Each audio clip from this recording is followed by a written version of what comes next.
तो हमारा हो गया नो। ठीक है, आगे चलते हैं। Two balls of different masses are thrown vertically upward with same initial speed. Which one will rise to the greater height? देखिए, अगर हम नॉर्मल परिस्थितियों में जो भी अभी हमारे नॉर्मल सर्कमस्टांसेस है, इनमें अगर हम देखें तो नॉर्मली कोई भी बंदा ये बोलेगा कि भाई जो हल्की बॉल है और जो भारी बॉल है, जब हम इनको ऊपर की तरफ फेंकेंगे तो भाई इनकी जो हाइट है ना, उसमें फर्क आ जाएगा। ठीक है, हाँ, ऐसे समझ लीजिए, कोई कह देगा कि जो हल्की बॉल है ये ज़्यादा हाइट तक जाएगी और जो भारी बॉल है वो कम हाइट तक जाएगी।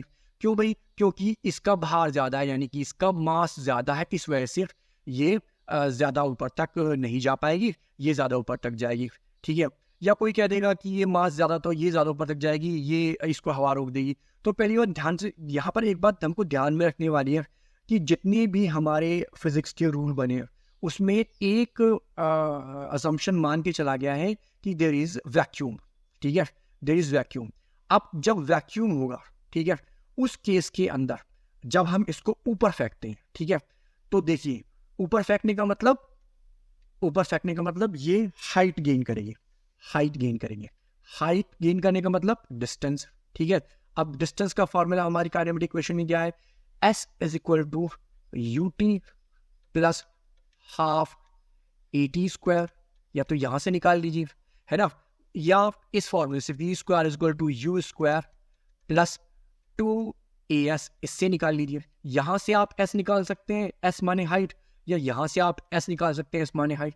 अब इन दोनों फॉर्मूलाज को मुझे देख करके बताइए, क्या ये दोनों फॉर्मूलाज में कहीं पर भी जो डिस्टेंस है या जो हाइट है वो कहीं भी m पर डिपेंडेंट है? ठीक है, नहीं है।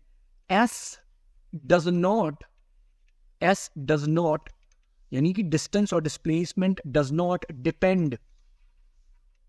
डिपेंड ऑन मास। ठीक है, ये मास पर डिपेंड नहीं करता। अब क्योंकि s does not depend upon the mass, इसलिए both will attain the same height, both will attain same height. ठीक है, जो दोनों की दोनों बॉल्स हैं, बेशक से उनके मास में फर्क है, बट अगर उनको सेम इनिशियल स्पीड दी गई है ना, तो वो सेम ही वर्टिकल हाइट को अटेन करेंगे। नेक्स्ट,